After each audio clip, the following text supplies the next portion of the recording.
সুপ্রিয় শিক্ষার্থীরা, আজকে আমাদের পড়ার বিষয় চুক্তিভঙ্গ বা ব্রিচ অফ কন্ট্রাক্ট।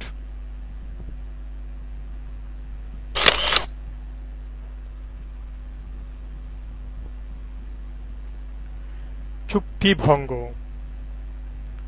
চুক্তিভুক্ত পক্ষসমূহ যদি চুক্তি পালনে ব্যর্থ হয় তাহলে তাকে চুক্তিভঙ্গ বলে। চুক্তিভুক্ত পক্ষসমূহের অধিকার ও দায়িত্ব হল চুক্তির গুরুত্বপূর্ণ শর্তগুলো পালন করা, যাতে মূল চুক্তি থেকে চুক্তির বিষয়বস্তু আলাদা না হয়ে যায়। চুক্তির কোনো পক্ষ যদি অন্যায়ভাবে প্রতিশ্রুতি পালনে অস্বীকৃতি জ্ঞাপন করে, অবহেলা প্রদর্শন করে বা অসামর্থ্যতা সৃষ্টি করে তখন তাকে চুক্তিভঙ্গ বলে। চুক্তিভঙ্গ প্রতিশ্রুতি দাতা বা প্রতিশ্রুতি গ্রহীতা যে কোনো পক্ষের কারণেই হতে পারে।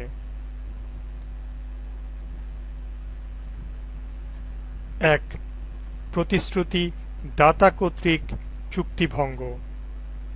ব্রিচ অফ কন্ট্রাক্ট বাই প্রমিসর। যে ক্ষেত্রে প্রতিশ্রুতি দাতা প্রতিশ্রুতি পালন করেনি বা চুক্তি পালনের প্রস্তাব করেনি, অথবা প্রতিশ্রুতি গ্রহীতা কোনো প্রকার সায় দ্বারা চুক্তি পালন মওকুফ করেনি, অথবা চুক্তি পালন ত্রুটিপূর্ণ হয়েছে, সেক্ষেত্রে উক্ত চুক্তি প্রতিশ্রুতি দাতা কর্তৃক ভঙ্গ করা হয়েছে বলে গণ্য হয়। ২. প্রতিশ্রুতি গ্রহীতা কর্তৃক চুক্তিভঙ্গ। Breach of contract by promisee. যে ক্ষেত্রে প্রতিশ্রুতি দাতা চুক্তি পালনের প্রস্তাব করার পর বা আংশিক কাজ সম্পাদনের পর প্রতিশ্রুতি গ্রহীতা অন্যায়ভাবে প্রতিশ্রুতি দাতার প্রস্তাবে সাড়া না দিয়ে বা কাজ করতে নিষেধ করলে প্রতিশ্রুতি গ্রহীতার দ্বারা চুক্তিভঙ্গ হয়েছে বলে ধরা হয়। আসো আমরা চুক্তিভঙ্গ বা ব্রিচ অফ কন্ট্রাক্ট সম্পর্কে আরো একটু বিস্তারিত জেনে আসি। Meg hired Paul to build a swimming pool in her backyard. She made it clear to him that she wants a blue liner with a specific design and thickness for her pool. They signed a contract that details the specification and scope of work. Paul ordered the liner from Todd, the liner manufacturer. But Todd never made the liner. So Paul installed a black thin plastic instead of a blue liner that Meg wants and did not inform her. Did Paul breach the contract? The answer is yes. A breach of contract will occur if any of the terms of the contract are not met. There are different types of breaches. Paul used a thin plastic which is not intended to stand the rigors of the pool and can't be expected to last long as compared to a liner. This is a material breach, and Meg can sue Paul and recover the cost to correct the breach, which includes removing the thin plastic and replacing it with the agreed liner. If Meg wants a blue liner for the pool, and Paul installed a black liner with the same design and thickness, then it will only be a minor breach, since the color of the liner has no effect on the pool's functionality. Meg cannot sue Paul for a breach of contract because there are no actual damages incurred from using a liner of different color. Meg may, however, collect from Paul the price difference if the black liner is cheaper than the blue one. Since Todd never made the liner, Paul can sue him for a fundamental breach. As he failed to uphold his part of the contract, Paul was unable to make Meg's swimming pool according to what was agreed, so Meg could withhold payment. Paul is losing the money he would have made in building Meg's swimming pool. In the contract, Paul laid out specific tasks that he will accomplish on a weekly basis. If Paul fails to accomplish the tasks on time, Meg can file a lawsuit based on anticipatory breach. Meg can say Paul's failure to keep up with his weekly tasks makes it clear that he does not intend to live up to his part of the agreement. There are remedies for a breach of contract.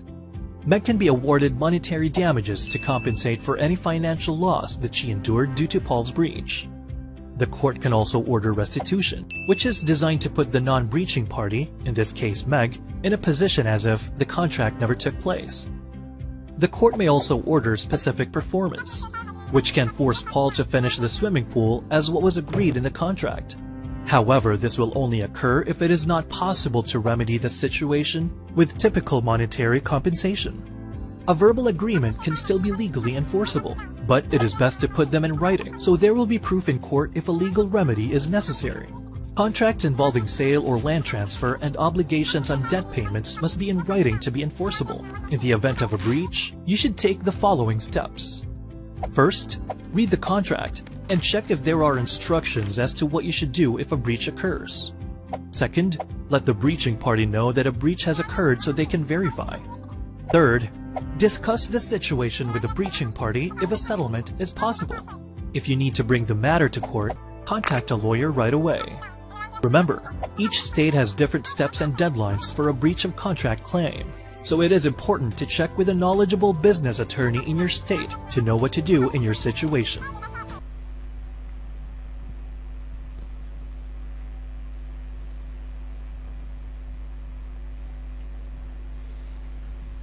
চুক্তিভঙ্গের শ্রেণীবিভাগ।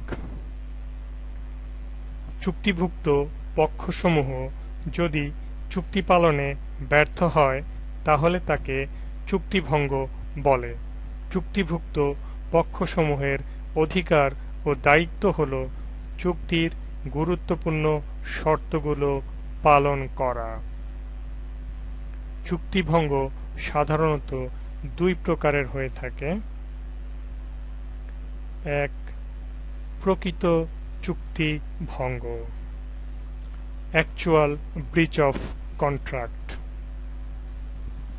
চুক্তি পালন করার সময় বা পালনের নির্দিষ্ট সময় উপস্থিত হলে চুক্তির এক পক্ষ তার প্রতিশ্রুতি পালন না করলে বা পালনের প্রস্তাব না করলে বা পালন করতে অস্বীকার করলে প্রকৃত চুক্তিভঙ্গ হয়ে থাকে। যেমন,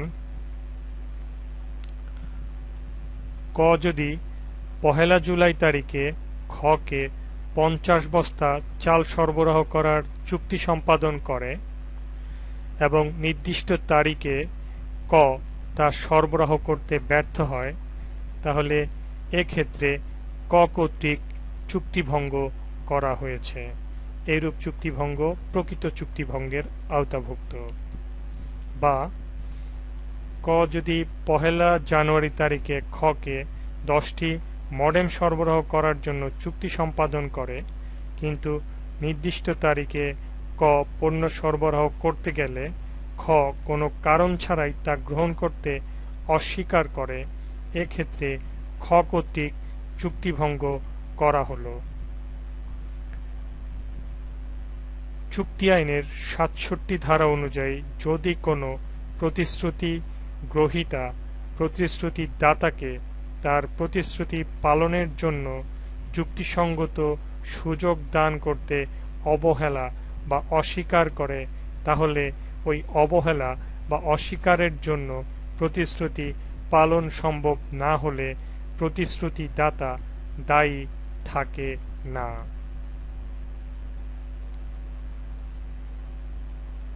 2 পূর্বাহ্নে চুক্তিভঙ্গ। চুক্তি পালনের সময় উপস্থিত হওয়ার আগেই যখন প্রতিশ্রুতি দাতা দ্ব্যর্থহীনভাবে অনিচ্ছা প্রকাশের বা চুক্তি পালনের দায় প্রত্যাখ্যান করে অথবা নিজের কাজ দ্বারা নিজেকে চুক্তি পালনে অসমর্থ করে তোলে বা পারিপার্শ্বিক অবস্থা সুস্পষ্টভাবে আভাস দেয় যে প্রতিশ্রুতি দাতা চুক্তি অনুযায়ী কাজ করবে না, তখন তাকে পূর্বাহ্নে চুক্তিভঙ্গ বলে।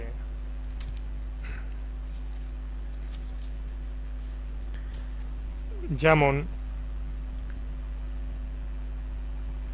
এ যদি একটি নির্দিষ্ট দিন থেকে বিয়ের মঞ্চে গান গাওয়ার জন্য চুক্তি সম্পাদন করে, কিন্তু তার আগেই অন্য একটি মঞ্চে দীর্ঘদিন গান গাওয়ার জন্য বি চুক্তি সম্পাদন করে থাকে, এক্ষেত্রে চুক্তি পালনের আগেই তা ভঙ্গ হয়েছে বলে গণ্য হবে।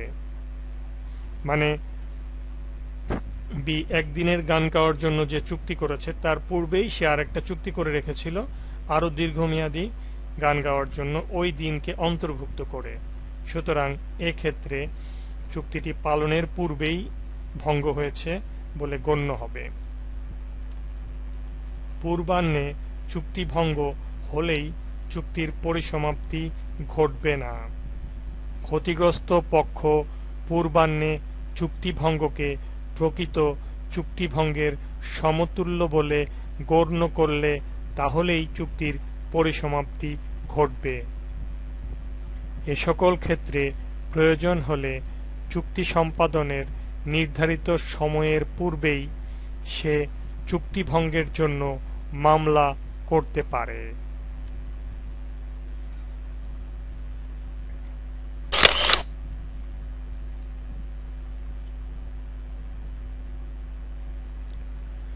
পূর্বাহ্নে চুক্তিভঙ্গের প্রতিকার। পূর্বাহ্নে চুক্তিভঙ্গের কারণে ক্ষতিগ্রস্ত পক্ষ কয়েকটি ব্যবস্থা গ্রহণ করতে পারে, যেগুলি হচ্ছে: 1 চুক্তিগত দায় প্রত্যাহার।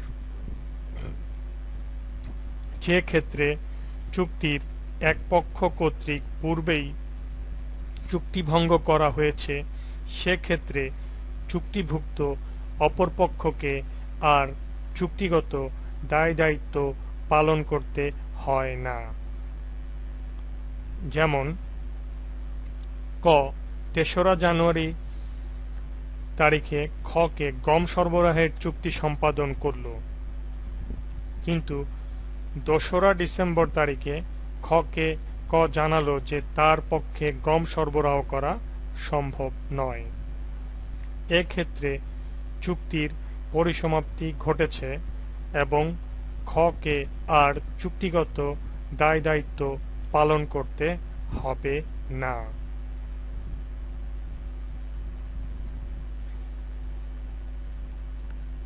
2 চুক্তির আইনগত প্রতিকার দাবি।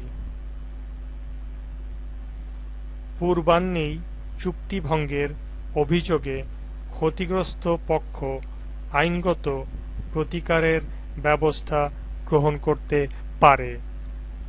এক্ষেত্রে ক্ষতিগ্রস্ত পক্ষ ক্ষতিপূরণ চেয়ে বা নির্দিষ্ট চুক্তি পালনের জন্য মামলা দায়ের করতে পারে।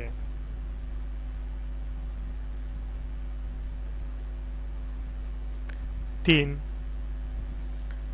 চুক্তিভঙ্গ অস্বীকার। পূর্বাহ্নে চুক্তিভঙ্গ হলেই চুক্তির পরিসমাপ্তি ঘটবে না। ক্ষতিগ্রস্ত পক্ষ পূর্বাহ্নে চুক্তিভঙ্গকে প্রকৃত চুক্তিভঙ্গের সমতুল্য বলে গণ্য করলে তাহলেই চুক্তির পরিসমাপ্তি ঘটবে। এ সকল ক্ষেত্রে প্রয়োজন হলে চুক্তি সম্পাদনের নির্ধারিত সময়ের পূর্বেই সে চুক্তিভঙ্গের জন্য মামলা করতে পারে। যদি ক্ষতিগ্রস্ত পক্ষ পূর্বাহ্নে চুক্তিভঙ্গকে প্রকৃত চুক্তিভঙ্গ বলে মেনে না নেয়, তাহলে চুক্তি বজায় থাকে এবং অপরপক্ষ সময়মতো চুক্তি পালন করতে পারে।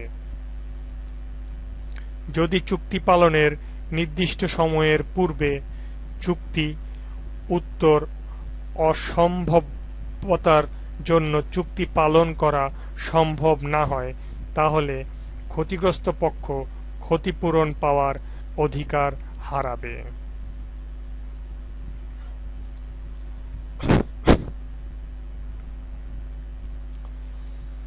তবে প্রতিশ্রুতি গ্রহীতার যদি চুক্তির শর্তানুযায়ী পূর্বে প্রতিপালন করার কিছু থাকে এবং প্রতিপালন না করে, তাহলে প্রতিশ্রুতি দাতার বিরুদ্ধে আদালতে মামলা দায়ের করতে পারে না।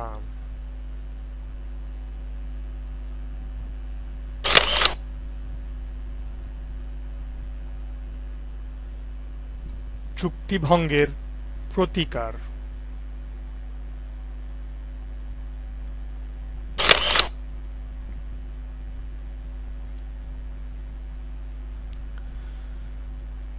চুক্তি আইনের ৩৭ ধারার বর্ণনা অনুযায়ী চুক্তি পালন প্রত্যেক পক্ষের আইনগত দায়িত্ব, যা ভঙ্গ করলে অপরপক্ষ আইনগত প্রতিকার পাওয়ার অধিকার লাভ করে। চুক্তিভুক্ত পক্ষসমূহের মধ্যে সম্পাদিত কোনো চুক্তি ভঙ্গ হলে ক্ষতিগ্রস্ত পক্ষ কতিপয় প্রতিকার পাওয়ার অধিকার লাভ করে। সেগুলো হচ্ছে: ১. খেসারত বা ক্ষতিপূরণের জন্য মামলা। চুক্তির কোনো পক্ষ চুক্তিভঙ্গের কারণে ক্ষতিগ্রস্ত হলে খেসারত বা ক্ষতিপূরণ বা যে পরিমাণ লোকসান হয়েছে তা ক্ষতিপূরণ হিসেবে পাওয়ার অধিকারী হয়। ক্ষতিগ্রস্ত পক্ষ ক্ষতিপূরণ আদায়ের জন্য মামলা দায়ের করতে পারে। যেমন, বুলবুল যদি মোহনের রাইস মিলে একটি নির্দিষ্ট দিনে প্রতিমণ ৫০০ টাকা দরে ২০০ মণ ধান সরবরাহ করার চুক্তিবদ্ধ হয়, কিন্তু প্রথম পক্ষ তা না করে দ্বিতীয় পক্ষ বাজার থেকে ৫২০ টাকা দরে ধান ক্রয় করে, এক্ষেত্রে দ্বিতীয় পক্ষ ৪০০০ টাকা অতিরিক্ত ব্যয় করতে হয়। ফলে প্রথম পক্ষ উক্ত টাকা প্রদান করতে বা তার ক্ষতিপূরণ খেসারত হিসেবে দিতে হবে। এটাই খেসারত বা ক্ষতিপূরণ।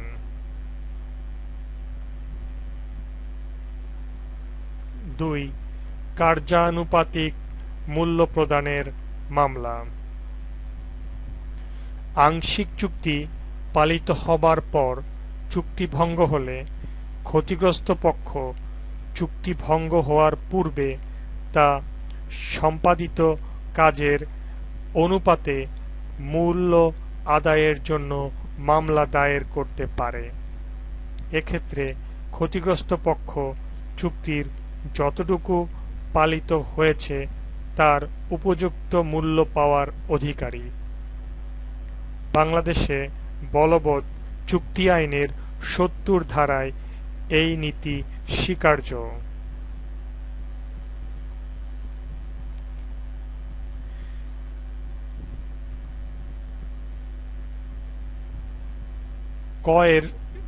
যেমন ক এর সাময়িকীতে একটা সাময়িকীতে ধারাবাহিকভাবে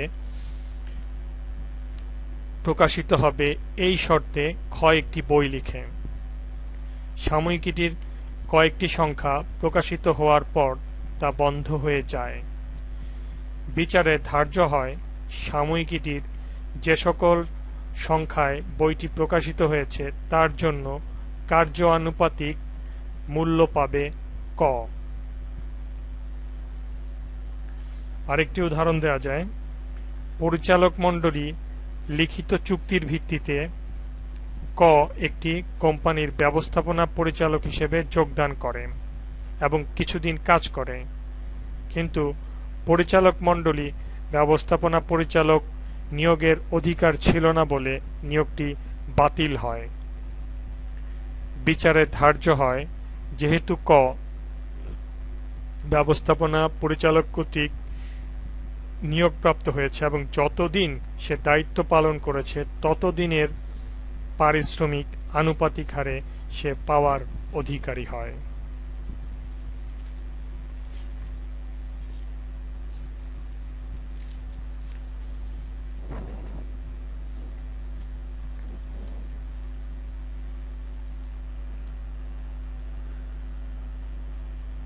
পূর্বাহ্নে চুক্তি ভঙ্গ হলেই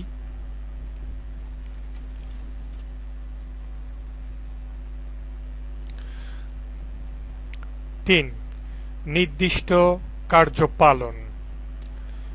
চুক্তিভুক্ত পক্ষসমূহের চুক্তির শর্তানুযায়ী কাজ সম্পাদন করাকে নির্দিষ্ট কার্য পালন বলা হয়।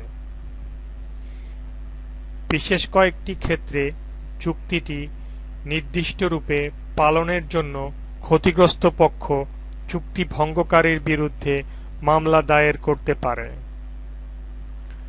আদালত ইচ্ছা করলে চুক্তি ভঙ্গকারীকে সুনির্দিষ্ট কাজ সম্পাদনের আদেশ দিতে পারে।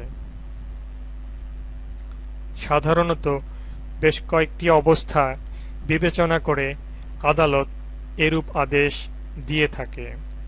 সে অবস্থাগুলি হচ্ছে: ১. যে সকল ক্ষেত্রে অর্থ দ্বারা পর্যাপ্ত ক্ষতিপূরণ সম্ভব নয় বলে বিবেচিত হয়। ২. যে সকল ক্ষেত্রে আদালত চুক্তি পালন কাজ তত্ত্বাবধান করতে পারে। ৩. ব্যক্তিগত নৈপুণ্য যেখানে চুক্তির শর্ত বলে বিবেচিত হয় না। ৪. চুক্তি অনিশ্চিত হলে। ৫. কোম্পানির স্মারকলিপি বহির্ভূত কাজের ক্ষেত্রে। উদাহরণ: ক 10টি সমান কিস্তিতে 100 টন চাল সরবরাহের জন্য ক্ষয়ের সাথে চুক্তি সম্পাদন করে, কিন্তু চুক্তি পালনের আগেই ক চাল সরবরাহে অস্বীকৃতি প্রদান করে। খ নির্দিষ্ট কার্যপালনের আদেশ দেওয়ার জন্য আদালতে মামলা দায়ের করে। আদালতে ধার্য হয় 10টি সমান কিস্তি তত্ত্বাবধান করা আদালতের পক্ষে সম্ভব নয়, তাই আদালত কার্যপালনের আদেশ প্রদান করেনি।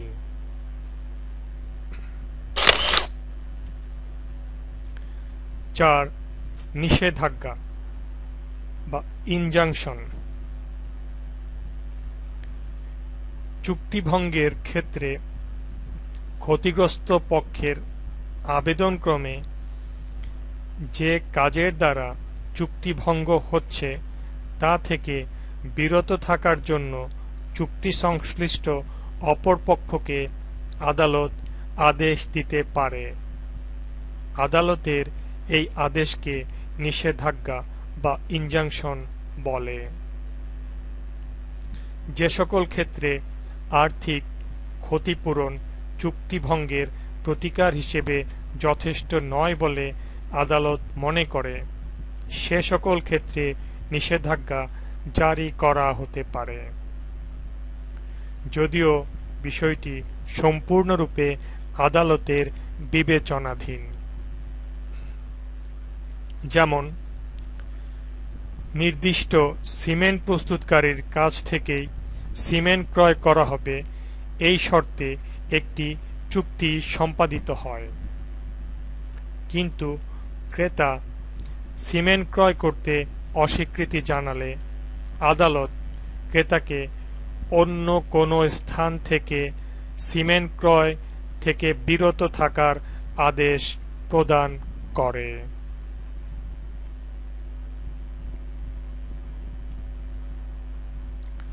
5 চুক্তি খারিজ। চুক্তিভঙ্গের ক্ষেত্রে ক্ষতিগ্রস্ত পক্ষ নিজের দিক থেকে চুক্তিটি বাতিল বলে গণ্য করতে পারে এবং চুক্তি পালনের দায় থেকে অব্যাহতি দ্বারা চুক্তির সকল দায় থেকে সে মুক্তি লাভ করে। তাছাড়া ক্ষতিগ্রস্ত পক্ষ চুক্তির বাধ্যবাধকতা থেকে অব্যাহতি লাভের উদ্দেশ্যে চুক্তি ভঙ্গ করার বিরুদ্ধে আদালতে ঘোষণামূলক মামলা দায়ের করতে পারে। যেমন ক 1 জানুয়ারি তারিখে খকে 10টি মডেম সরবরাহ করার জন্য চুক্তি সম্পাদন করে, কিন্তু নির্দিষ্ট তারিখে ক পণ্য সরবরাহ করতে ব্যর্থ হয়। এক্ষেত্রে খকে আর মূল্য প্রদান করতে হবে না। এক্ষেত্রে চুক্তিভঙ্গের কারণে তা খারিজ হয়। তবে খ ইচ্ছে করলে মামলা দায়ের করতে পারে।